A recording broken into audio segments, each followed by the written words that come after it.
Et c'est réussi.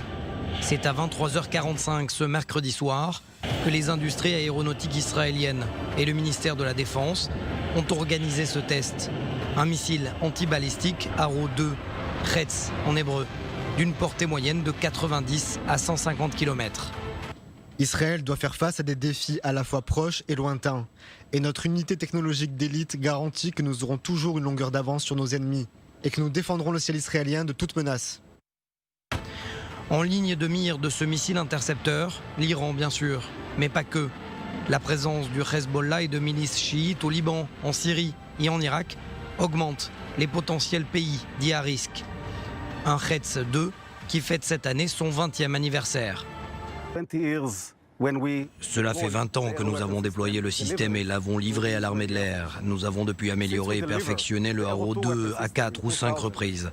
Et si nous prenons en compte les 3 tests consécutifs et réussis du Arrow 3, nous pouvons assurer la sécurité de l'État d'Israël.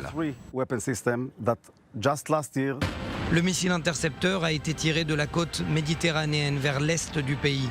C'est de là que les missiles sont nécessairement tirés. Une couverture antimissile presque hermétique pour le Premier ministre israélien, même si le risque zéro n'existe pas.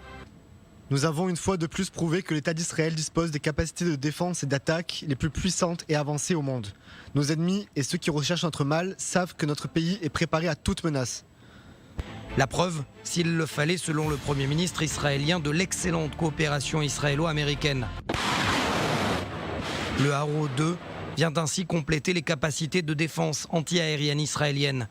Entre le Dôme de fer et la Fronde de David, pour les missiles de courte et moyenne portée, et le Arrow 3, pour les missiles intercontinentaux.